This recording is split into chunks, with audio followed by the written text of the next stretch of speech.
Welcome to the Steve Stine Guitar Podcast, brought to you by guitar-Zoom.com. If you want to improve your guitar playing, keep listening. If you want to improve even faster, go to guitar-Zoom.com, where you'll find all of Steve's premium courses, masterclasses, and memberships that'll help you quickly and easily improve your playing. Now here's your host, Steve Stine. And hear everything okay, hopefully. And we'll go ahead and get started. So, we made it through Christmas, and now we've got to get through New Year. So I thought I'd give you something really quick and fun to do for this Monday. I'm actually on my way out the door right now. So what we'll do here, let me get the chat up here, is I'm going to be talking about a riff. And it's nothing fancy. We're just talking about a Whole Lotta Love by Led Zeppelin today. And the reason I want to talk about this, maybe you know this, maybe it's an old song for you, maybe you've played it 1,000 times, but that isn't the case for everybody. What I do want to talk to you about is the importance of finding songs that do two things. Number one, they keep you motivated. Hey, Rob. Hey, Jamie. They keep you motivated. And number two, they focus on certain elements of your playing that you want to focus on. Hey, Lance, Ultimate Stuff. Hey, Bob. Thank you so much for everybody for being here. So if you think about it, like when I was a kid, when I first started learning how to play guitar, it was because I loved Ozzy and I loved AC/DC and I loved Kansas and I loved Styx and I loved all these bands, which is the reason I started playing. And then when I was playing, you know, my teacher was giving me like exercises to use with a metronome, and that is really important to do, okay? But think of it this way. If you ever lose your motivation and you're just feeling like, God, I'm so sick of doing the same things over and over and over, remind yourself why you started playing in the first place, which was to play songs that you liked. And what I've found is if I can incorporate with students, if I can incorporate songs that they like with techniques that they need to focus on and put the two together, we've got a win-win. So if we think about Whole Lotta Love by Led Zeppelin, for instance, the most important part of this is this kind of riff. Now, if for some reason you're, for instance, learning how to downpick, okay, or you want to learn how to downpick faster, you try and find songs that focus on downpicking. So for instance, let me get this little thing out of the way here.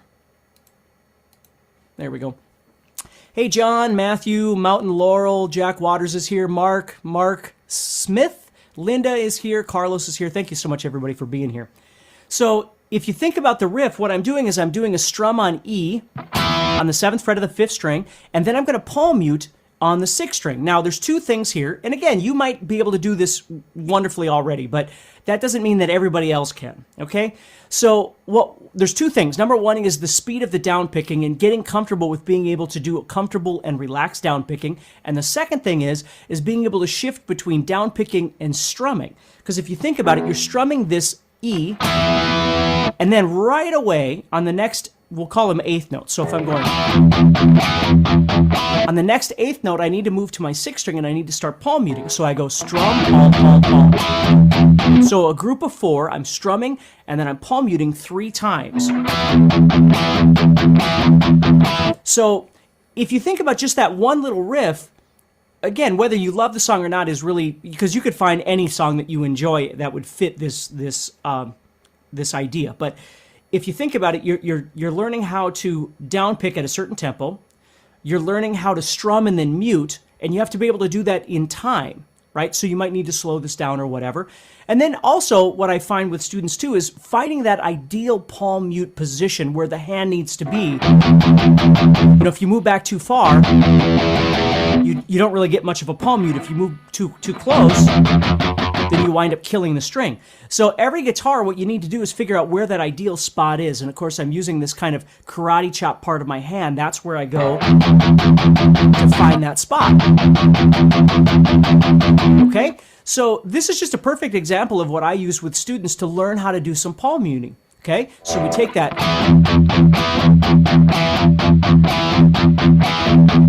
And of course, if it's comfortable for you, you can always speed it up. But the most important thing is understanding that you can use songs that you already love, that you love to play, and it doesn't have to be the whole song. Maybe you don't know the whole solo, maybe you don't know all the riffs to the song, but if you just take one element out of there and play it, maybe that'll inspire you to play the rest of the song or not, and it doesn't matter. It's fine if you only learn a riff and move on to something else. So I am going to do different riffs and different licks and things like that on these Monday motivations as well to give you different things to think about in your playing, okay? So if we tag the first part of this, okay, what I'm doing there is I'm playing the 7th fret of the 6th string to the 5th fret of the 5th string. So I'm using my 3rd finger and my 1st finger. And I'm kind of palm muting the 6th string 1, and then I'm allowing the 5th string to ring out there, okay?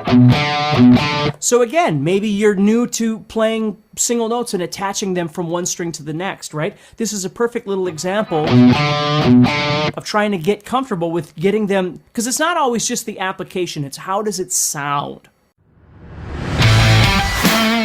If you're enjoying this episode and you'd like to support the podcast, go to guitar-Zoom.com and consider becoming a premium member. There are 3 memberships to choose from.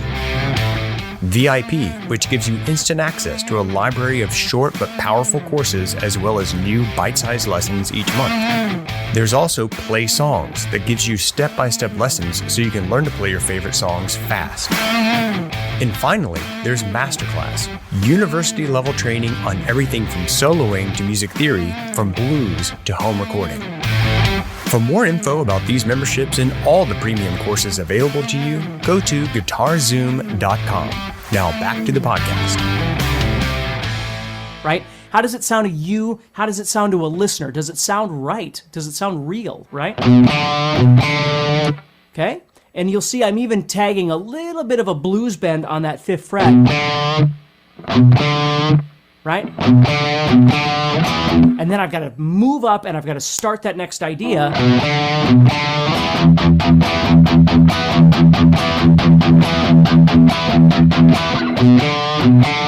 Right? So as you play, don't worry about how fast you're doing it. Focus on the elements that make it sound good, right? That make it sound real. That's what you want to be trying to do. Sam says, I add the open D string with that bend, which is perfectly fine. No problem at all. Again, I'm not worried about whether or not you play the songs exactly like the album, and I want you to play it the way that works for you and is fun for you and is motivating for you. That's what's most important to me. And the great thing about songs are, instead of always just playing along with a metronome, and again, don't get me wrong, playing with a metronome is incredibly important. But there are times when you just want to grab a song and you just want to kind of have some fun. You could set a metronome for this if you wanted to. But it's just a great riff to start learning how to do some single note connectivity and then be able to do down picking, focus on strumming and palm muting. You know, I always think like, I don't want to play too much because then, you know, YouTube might shut this down. But if I'm going, you know, all that kind of stuff when you're playing, oftentimes you're playing a straight, you know, stream of 8th notes or 16th notes or whatever it might be. But then there's sequences where you're palm muting and then you're strumming, and you've got to be able to do those back and forth, right? Let's see here. Tom says, what songs would you recommend for right hand up and down strumming? Well, there's a couple things you can do. Now, for just strumming, like acoustic strumming or something like that, I still need to make a playlist. But if you have Spotify, if you go to Spotify and you type in Steve Stine Downpicking, you'll find a playlist from easy to difficult of just various songs that you can use to focus on your downpicking. And again, maybe you learn the whole song, maybe you don't. And then there's actually one, there's a Steve Stine alternate picking as well. So you could go there. Now, we haven't talked about alternate picking, but you could go there and do that as well. So Steve Stine Downpicking, and this song will be in there along with some other ones that you can play as well. So let's see here. Matthew says, I love trying to play along with songs. Same with Breaking the Law and definitely Enter Sandman. You're right. So all those kinds of songs can focus on you developing your abilities, whether it's alternate picking, down picking, sweeping, strumming, all kinds of different things like that. Find songs that not only do you enjoy, but serve a purpose for you to practice. So Rusty says some EVH songs have some great palm muting as well. There's a ton of them. There's literally thousands of songs for you to choose from. So that's the fun part of this, is that we don't have to just turn our guitar playing into scales and arpeggios and theory. And again, I'm not knocking any of those things. They're all important. Don't get me wrong. But in the meantime, we could just have some fun with songs that we enjoy, which is what motivation is all about. that we maybe grew up listening to, or the reason we started playing guitar in the first place, or some new challenging song that we'd like to try. And maybe that song can serve a purpose by giving us certain techniques that we're trying to focus on. Okay? So think about that a little bit.